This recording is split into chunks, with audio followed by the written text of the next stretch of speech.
Hello, hello, hello. We are back again with the Got Value podcast. And I told you guys that this season I'm bringing on a myriad of diverse voices so that we can talk about every facet of what it looks and feels like to create a life in and on purpose and to do so intentionally. We get to live a life by our own design. And when we make those choices, that align with not only who we truly are, but what we truly want to do and the type of impact and legacy we want to leave, it makes life feel that much sweeter. So this week's guest, again, I do not know when I fell in love with Deesha, but it was, I want to say 7 or 8 years ago. And just Mhm. the way in which you move about the world. Not only are you the founder and CEO of Hook and Fasten, but you're also the former White House social secretary. And Mhm. even with the accolades and all the things that you've done, for me, it was your kindness and the grace in which you moved. Still, you don't take nothing. So very much so. But I love for me, Thank you. you are welcome. I really do love watching people who are kind just because. Mm. That just because goodness and that just because kindness, because power sometimes folks don't always know what to do with it. And it can sometimes bring out the not so greatest parts of ourselves. But even in standing in your power, owning who you are, Mhm. your level of grace and kindness was something that for me was unmatched. And that's when I was Mhm. like, listen, I just wanted to just love up on you a little bit. Just love up on you, because you don't always see it. So thank Yeah. you for being who you are.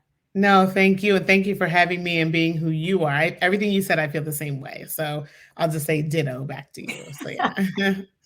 Why, thank you. And with wearing, all the hats, and having all the responsibilities and the roles, it really, really is easy to kind of get caught up in all the things that you do, or all that you should do, or that you're Mhm. expected to do, and even feel pressured to do, right? And it can happen so much so that you lose who you actually are. So I Yeah, say, like, beyond, others' expectations, beyond the hats that you wear, because you do wear a lot of hats, I do. and beyond the roles in which you play. Who is it that you say you are? Yeah, that's a great question. And again, thank you so much for having me here. So, that's a tough question to answer because I'm constantly changing, I'm constantly evolving. And so I think that when I think about who I am, I'm somebody who is open to change. I have the core things about me that are extremely important. Being a Black woman who really fights for justice and fights for, honesty and truth and fairness and equality, all of those things are very interesting. Also, being from Philly, so I always say I'm from Philly. But what I would say is that I'm somebody who embraces change and embraces the fact that who I am today may not be the same person I am tomorrow, and that's okay with me. And so, as I get older, I accept that. I understand that. So when people ask me, who are you, or whatnot, I say, ask me again tomorrow. And then you'll ask me tomorrow, and I'll say, ask me again tomorrow, Good. because I can't answer that. I think the best thing to do is look at my body of work, where I put my service, where I put my finances, where I put my time, and that'll kind of give a glimpse in the type of person that I am. I love it. I love Mhm. that, especially the whole you're open to change, Yeah. because so many are not. But to me, I truly believe being open to change means that you have to have a level of trust in who Mhm. you are. Yeah. Um, and learning to trust, yourself, it can be one of the most pivotal, in my opinion, one of the most pivotal leadership skills, that a person can actually develop. But Mhm. that developing it, that honing your ability to Mhm. trust yourself, and even to those you work with, what has that process been like for you, especially starting with learning to trust yourself, to be open? Mhm. Yeah, what I'll say is learning to trust myself is an ongoing process, right? Mm. I think that as I grow and as I learn new things and enter new sectors, like right now, writing a book, I've never done that before. Yeah. So I've got to lean back one to like, Deesha, like, you know how to write, you know what you're good at, you know what I mean? Trust your talent and trust your instinct and trust the universe and or God or whatever people believe because you have a book deal. Somebody saw, in you that you were a good writer. And so I think that it's been a process learning to trust myself, but I also know what my talents and strengths are. Like I know that I'm good at what I'm good at, right? I know that I'm good at service. I know I'm good at impact. I know I'm good at communication. And so for Yes. me, I can say like, again, my body of work has proved that I'm good in these things. So I can trust Mhm. myself to get these things done. But at the same time, I can trust myself to say, I don't know how to do that or I need help with that. So I think part of the trust that you have to have in yourself as a leader is being open to learning, right? But also being very bold and being very open about what you are good at, what you know you could do without feeling like I have to dumb that down or I have to shy that down so people don't think, oh, I think I'm all that. Like you Yeah. are, like we are. So yes, like we can think that because we are. So you have to trust in yourself to know that, to also make sure that people know that. And it's just like, yeah, I know I can do this. And again, there's some stuff I don't know, and I will readily admit that. But I think that that's what my process has been throughout. Yes. And you said a piece in there that goes back to me the crux of it all. You Mm-hmm. said it requires that you first know yourself. Mm-hmm. That Yeah. piece there, knowing who you are and then accepting that this is who you are, that piece there is something that, especially in all of my work, like as a consultant and with coaching of clients, that seems to be one of the hardest things for folks to kind of really not only get clear about, but also to accept. And so, what did learning like who you are, what did it look like? And then, Yeah. how has figuring out, like, or discovering that, how has it helped you to create what you have done professionally to create success in that way? Definitely. I think, for me, learning who I was and who I am came with embracing my mistakes and accountability and failures. And I think because we live in a space where we always big ourselves up for what we know how to do, we know how to do well, which I think is amazing and great, as I just mentioned. But we forget that there's this piece of us that also makes mistakes. And there's this piece of us that has a learning curve. There's a piece of us that's a failure.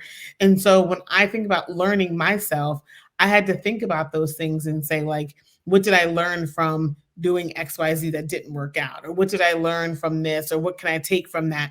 So I had to accept some things about me that perhaps, to the outside world or to other folks, or maybe sometimes to myself, aren't the best of qualities. Like I'm very loud all the time. I'm very combative. I'm very defensive all the time. And part of that is because number one, being a Black woman walking in this world, I think that's natural that we have to always defend ourselves, for years. But I think that the other part of that is like I'm so passionate about things that I want to make sure that people hear that and that it comes across and that I'm making my point and I'm being fair. And so when I change it from the you're so loud and you're so combative to like, no, I want to make my point that this is not fair, that this is like, I need you to hear me. I had to embrace that that's who I was. And I had to be okay with people looking at it and saying, like, not seeing the compassion side, seeing the, she's a loud person, she's an aggressive person. So learning myself had to be like, okay, there's these things about me that people are going to see. And I have to be okay with that, right? Like, I can't Yeah. change.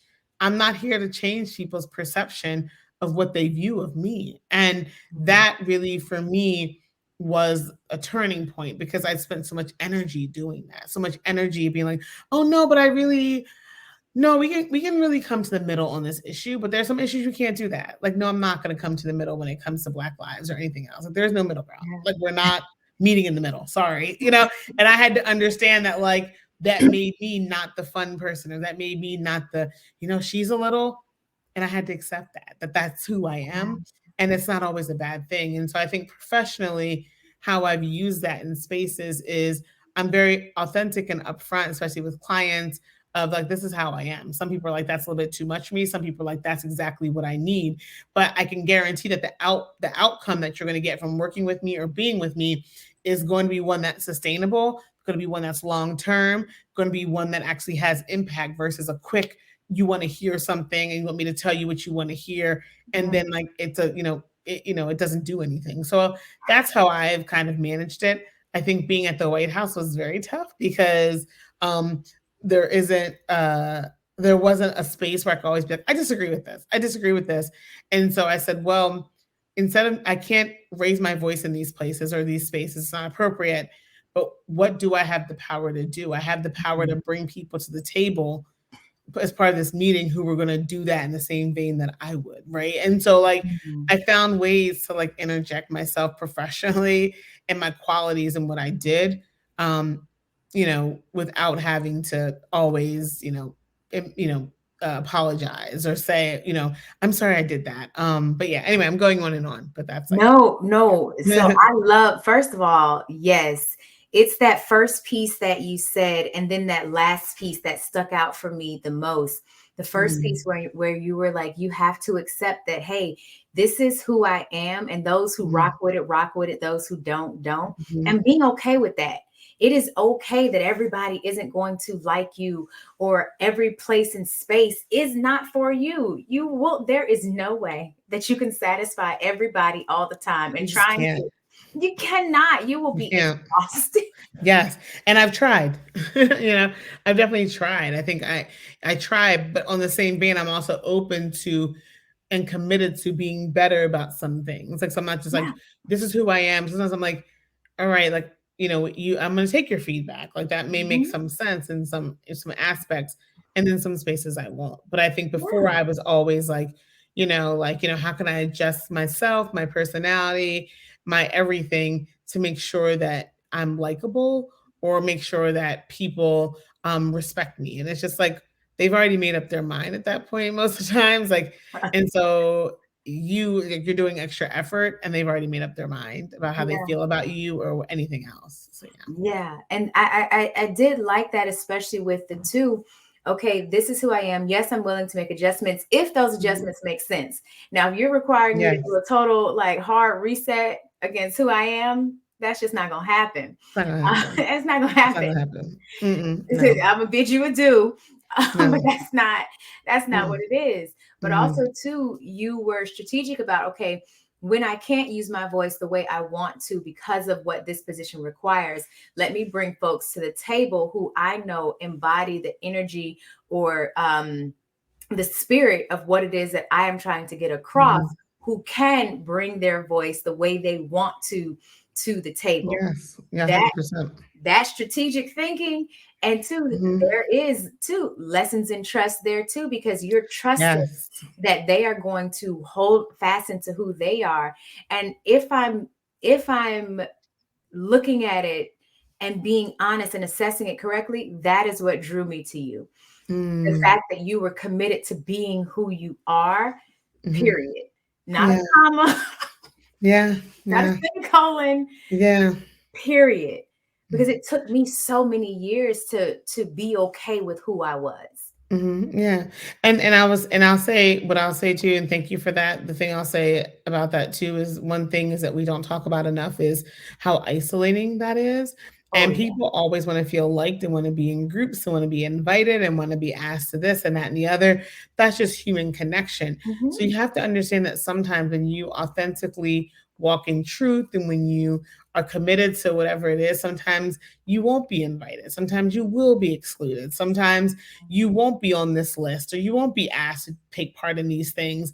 And we don't talk about how that affects you. That makes you feel lonely and it makes you feel bad. And it makes you feel like if I just adjusted myself a little bit, I could be part of this group. And we all want to be part of groups. We all want connection and community. So there's that piece that I don't think we talk about enough.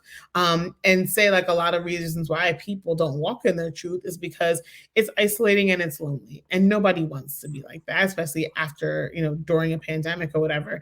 And so there's that piece too that I think is extremely important, Mhm. that I had to grapple with. Like I wanted to be invited, I wanted to be here, I wanted to be there, but it'd be like, well, Deesha, when she comes in the room, she yada yada yada, and it's just like, okay, well, like it is what it is. Like I can't Yeah. change that, and I had to be okay with being excluded from group things or conversations or this clique or whatever because I just walked to the beat of my own drama. I just, you know what I mean? And I had to be okay with that, but it took a while to do Oh, that.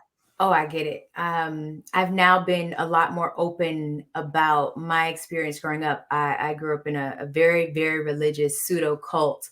Um, Mm, and I've been a rebel my whole life. You told me to go left, I was going right. You told me to go right, I was going left. If everybody was doing it, I that's probably right. would not. Um, Yeah. and so Yeah. for me, man, I in therapy, like I would recount a lot of the beatings that I had gotten Mm, in public, from being slapped by the leaders and being jumped on like as a teenager by one of the mm, co-founders, um, simply because like I refused to comply. I would ask questions. I yeah. would not just accept the things. And so for Mm, so much of my yeah. early life, that refusal brought like actual physical pain. Yeah. And so Yeah. That's real. That's real. it's so for me, what I had to do growing up, or once I became an adult and I was able to make, decisions independent of how I was raised, what I said I needed to do is I need to find others who are like me. Let me find my tribe Hmm. so that I can find some folks who too are loud with their if something does not work or something, if they don't like Yeah. something, they will say, hey, this is how this makes me feel. I do not agree Yeah. with this does not 100%. work. This is how we can maybe do this better. Yeah. And Yeah. so to your point, it can get lonely.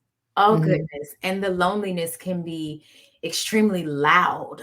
It can be so Yes. loud, it's deafening. Yes. Yes. So Yes. you got to find you a group of good folks who you can go and I talk a lot about love, but who can just love up on you to help you refill that cup and those pieces and parts of you that are crying out for that togetherness and for 100%. that group and that community. Because Hmm. sometimes being yourself does mean isolation sometimes. It does. It 100% does. And I think that, that's why I'm very careful on the messages of authenticity and truth and everything else because some people don't have it's hard because they don't they want to belong, they need to belong, and that's not a shameful thing to want to No, belong, but I think that so they don't know how, to actually walk in their truth or be authentic or trust themselves in situations because they don't want to feel outside of a group. I mean, since we were young, we are made to be in community. So if you're somewhere at a job and you're the one that people look at like, oh, here she comes. Yeah, I mean, that's a terrible feeling. You know what I mean? Like it's yeah, just like, so I'm like, well, let me figure out how I can be more likable, and I think luckily for me is I was like I don't think I can. Like I don't know how else to, once I was trying so hard, it was like, oh, they don't even like me then. Okay, well then it's done. You know what I mean? Like it is what it is. So I'm yeah. up here whole method acting and it's still not It's working. still not working? Oh Okay, no. well then no, we're done here. Like and I think that that was a hard period for me. And I still go through it, right? As I go in different circles and do different things now, but it's still like okay, so yeah. Yeah, no, I get it completely because I do say things that are not always politically correct. Mhm. Like right now, I'm currently receiving quite a bit of a response to my ideas around motherhood. I'm not the Mhm. biggest fan of it, and I have a child, and I love that child, and still how motherhood, especially in the United States, is structured and Mm, set up, it is a very frustrating. And for me, now I do mhm. understand there are other mothers who have had the polar opposite experience and they love it and it's Yeah. the best thing since sliced bread. Mhm. That's just not been my experience. Yeah. um, Yeah. and But I love that you're real about that because I feel like and that's why the one thing about the internet, which in social media, for as much as whatever it causes, it also like exposes another mother to somebody like you who they don't feel so alone in what they're saying. It's just like, oh, okay, like there's somebody actually saying this. I don't know anybody around me, but this person, on Instagram was talking about this or whatever, which I think that that's where the internet is super useful. You know what I mean? Like, especially when we think about Black women and we think about Black women in the workplace, like when we didn't have social media or whatever, it was all this, everybody has these isolated incidents. Like it was, you know what I mean? Like I was like, Right.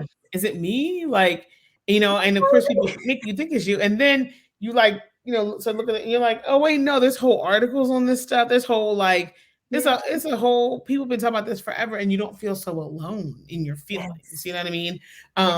Yeah. But no, I understand that. So, yeah. Yeah. It's kind of like learning to trust yourself requires that you honor your needs. But Mhm. honoring your needs means you also have to get real clear on A what hundred percent. 100%. I agree. I agree. those are. Yeah. And also being okay with it, being Mhm. okay with the, like you were saying, understanding that yes, it can be isolating. So find you a good tribe, and a tribe can be one other person. Yes. Find you a good Yes. tribe who you Mhm. can go to, who you guys can refill each other's cup, or you Yes. can be honest, and they can, when they do give you feedback, you trust it because you know, no, this is Yes. a member, this is a person who really cares about me. They Yes. don't have a desire to hurt. Agenda. Yeah, there Mhm. is no agenda, there is no desire. Mhm. But two, honoring your needs also means that you may sometimes have to say no, or this doesn't work for me, or be the one who is the loud person saying, hey, this is not okay. What you're Yeah. doing is a no. So, how have you still been able to honor your own needs, even in the face of Mm. like major opportunities, or sometimes it meant saying, Yeah. Yeah. For me, honoring my needs, this is what I think of, and this is, I don't know, right the way to think about it, but I think about what are the consequences if I don't? Like the consequences are burnout. The consequences are, neglecting my marriage. The consequences are neglecting my health. Pre-diabetes turning into diabetes. The yeah, consequences are so. For me, I think to myself, is whatever this is worth all of that? Like whatever it is it worth that? And most of the time, the answer is no, it's not. You know what I mean? yeah, So for me, I have clear boundaries. Like, and sometimes they get a little swayed. Like, mhm, days I work and days I don't work. I have boundaries about waking up with my husband and being, let's go on a walk today, no matter what. Like, and like those times where I meditate and I pray that in the morning, where I have boundaries where he doesn't disturb me in the morning for a couple minutes, right? So I think that like, and I also have boundaries of saying if like little girls were watching, or if like it comes to light that like Deesha, didn't honor her needs or the needs of the community and forge ahead with this project or whatever it is, and then I'm like, I just sold out my community. I just sold out myself. I can't sleep like that. Like I just can't sleep like that. And so I rather, put forward like my needs, what I need, what the community needs before anything else, because that's how I operate. I wouldn't feel right otherwise. And I've done the otherwise, and it doesn't feel good. It's like, and I think that that's what I have to remember. And I also have a very strong belief that like whatever is a line for me is a line for me. And it's a crappy thing to say because it sounds very Instagrammable, but like it puts you at peace of being like, what, you know what I mean? Like I can't, like if it didn't work out, it didn't work out. If there's projects I've walked away from, there's people I've walked away from. Um, so honor my needs looks like, being very conscious of what happens if I don't, and saying I deserve better than that. And that's what I kind of try to go through every day. no, so first of all, yes, to literally everything that you just said, especially the piece about what are the consequences of not honoring my needs. I Mm-hmm. think that piece right there, if we were to ask ourselves, and I've looked at my mother her entire life because she's been sickly pretty much my entire life. She started preparing me for her death when I was 8 because she was just that sickly. Oh, Um, I mean, just super sickly. And I would always wow. ask her, but is there something else we can do? Like, does it have to be this way? Because again, I'm a rebel. I was always asking the questions. It would always be, well, this is just what it is. And it's like, But some of these results are based on Yes. the inputs. What are we inputting? And so when you said it's okay, what are the consequences? I think if we would start asking ourselves, hey, what happens if and when, or what has been the results for when I betray myself or for when I Yeah. break my own trust? Like, what are the results? And if I'm not liking these results, and I'm not going to say 100%. consequences in this one, but I'll say results. If I'm not liking these results, what happens if I put something else in it? 100%. Exactly. I mean, exactly. And I think that that is what you have to have that mental exercise with yourself and even a physical exercise of writing it down because you don't want to go back to that place that you remember you didn't neglect yourself. Like I always say that about the pandemic. Like now that we've got, vaccines and we've got, people are still obviously dying from COVID. Now that we have that, it's like, did we not learn anything from that slowdown process? Like we've all ramped back up to this hustle. And I'm just like, but I remember that process before COVID and I was all over the place. Like I was just like, just all over the place. And again, pre-diabetic, high blood pressure, hair falling out. Like I was just like, Mhm. but my bank account was great and this was lovely and I was featured here, there, and everywhere else. But at the sacrifice of what? Like, and I think, that's also a maturity thing to get to that point because, it looks like a rite of passage to struggle like that and hustle in your 20s and 30s. So by the time you get to your 40s, you're like, what? Like, why did I do all that? Like, what was that for? And for me, turning 40 was coupled with a pandemic, right? And so I think that well, a couple years after. So I think that the when you think about the consequences and you think about the rewards, you'll see very easily what wins out and put forth that effort to honoring and trusting yourself. Yeah. And then, too, because no one is perfect, how do you work through the seasons and the instances when you do betray yourself and then Mm, you kind of lose faith in you? Because mhm. trust is such a tricky little thing. Yeah, It takes forever to build it up and you've got it, yeah, you're good. But then the smallest thing can cause you to lose it. And it's just like, okay, so what's yeah. the process? Like, what do you do to restore faith and trust in yourself when you break your own trust? Yeah. Yeah, for me, it's first of all, I sit and I recognize like where I broke my trust, like what happened. Like I sit, I What don't try to happened? run from it too fast because I want to understand what happened. Like, why do I feel this way? What is happening? Like, what is happening inside of me? What is happening outside of me that this little breakdown happened, right? So I Mhm. sit in it and I think about that.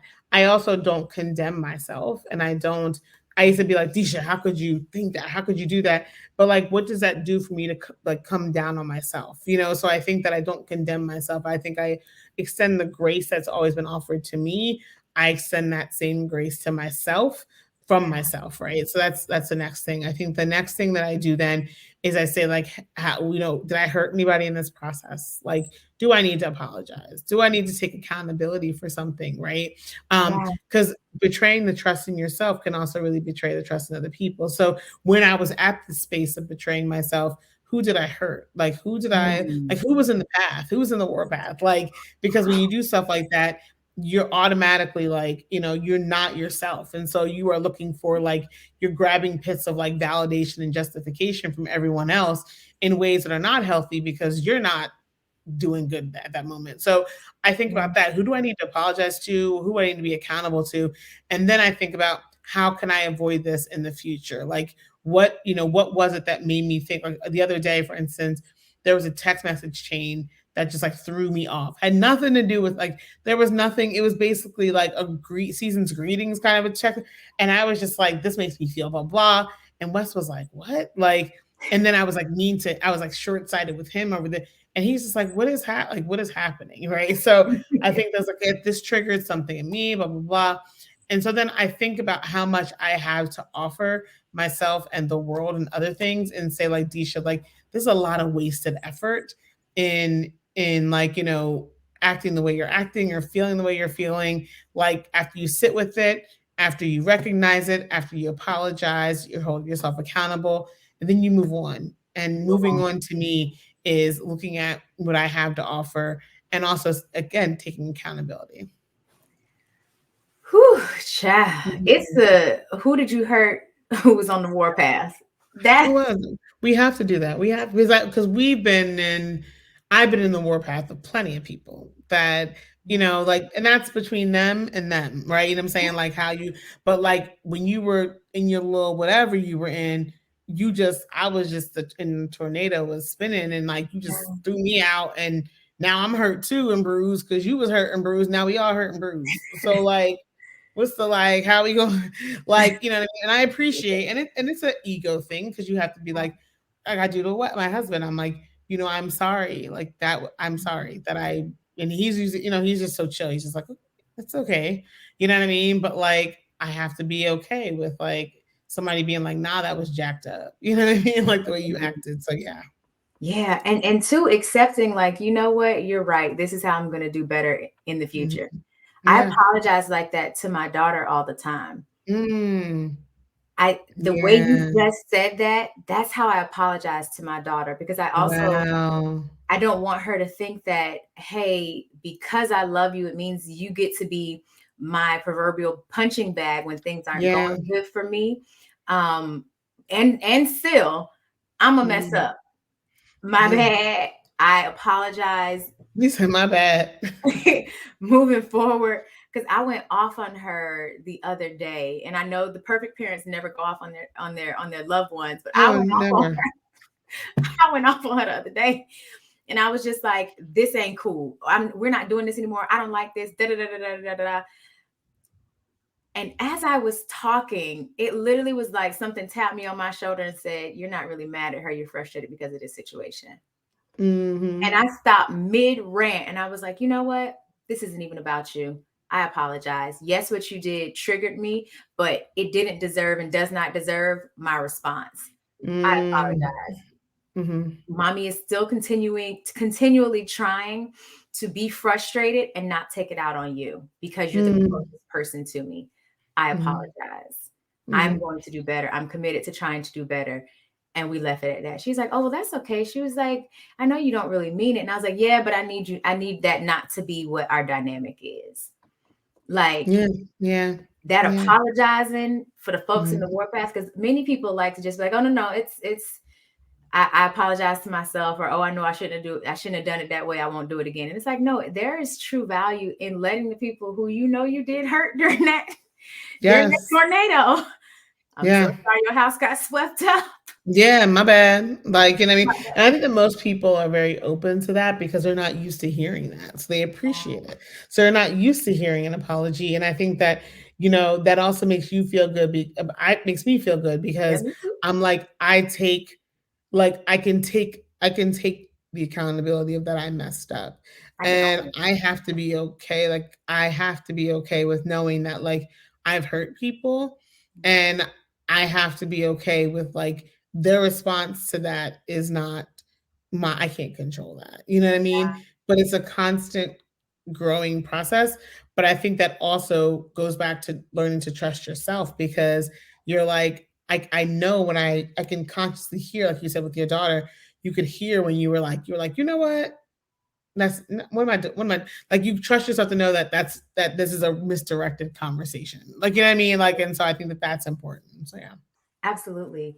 And then too, so in the work that you've done, because you're the gamut of all the roles and the positions and the jobs, um, uh, it span like it's expansive. And Yes. so when you were building and as you've built out Hook and Fasten, how is what you needed? How has that helped you when it comes to structuring and building it out and working with clients? Like what has that process been like? Because you don't just tell them whatever they want to hear. So No, it's been, I mean, it's hard, to keep it 100. I think that in building out this business, I had to think about what's my strength? What do I have to Mhm. offer? Yes, there's the name of she worked in the White House and she taught at Harvard and she worked here, and all those things are, great and wonderful.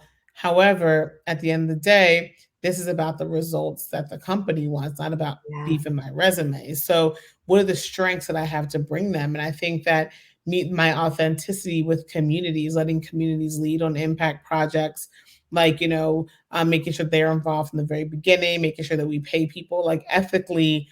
I I will fight for the community, and if it means losing a contract or whatever else, that's fine with me.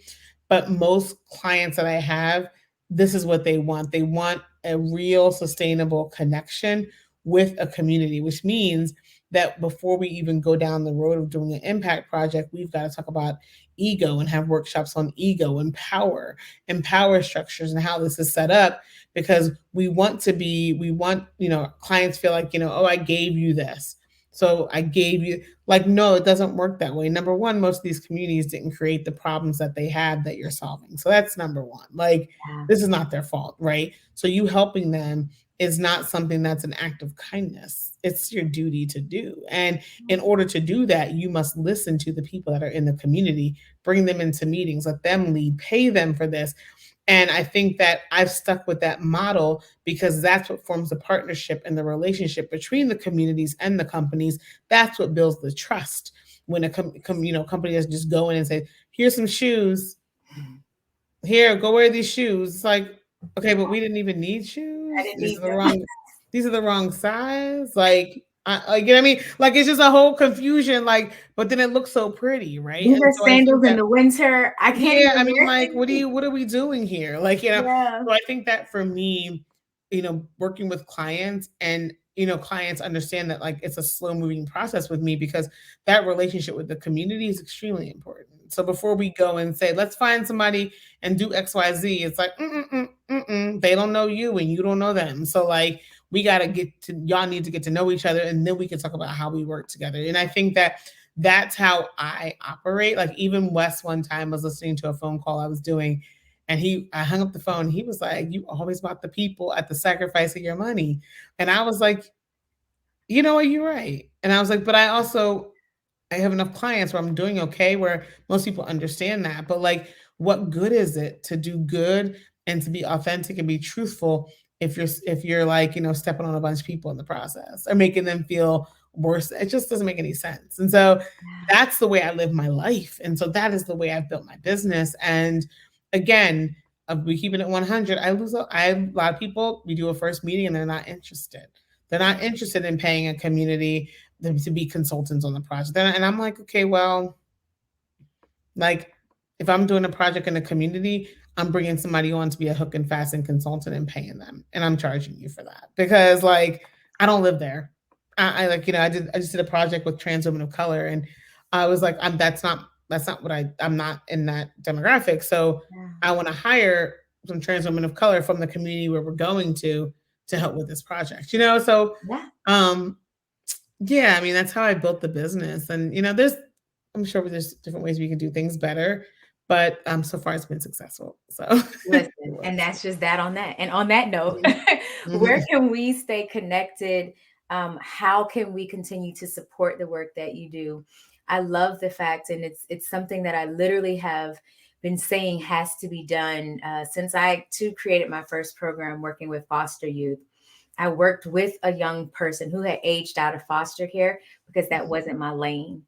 I can't speak Mm, to something that I just honestly I don't know much about. Yes, I can mm. create the program, I can create the vision, but I cannot Right, speak to all the things that you actually need right, because right. that's not my lived experience. Exactly, exactly. And will say this too, is that that's so commendable of you. But I always say also, like, even the lived experiences that I've had, it's 2022, right? So yes, I know what it's like to be on welfare. We were on welfare Mhm. growing up, Me but too. I don't know what it's like now because I'm no longer in that situation. Not my So demographic anymore. I can only speak to, like, this is my experience, but, like, the world's changed since I was 7 years old. Do you know what I mean? Like, so what experience are you dealing with, like, Yeah. right now? So there's that. And so but you can find me at just deeshadyer.com or hookandfasten.com. And it's hookandfasten.com. So there's everything there. Social media, I'm all over the place. So I'm always around. I'm on Yes, two. I love it. I love, love, love. I love these types of conversations, open, honest, and all Mhm. the good stuff. Y'all already know you can find me everywhere at Alechia Reese. It's spelled very different, Alechia. Last name Reese, Reese.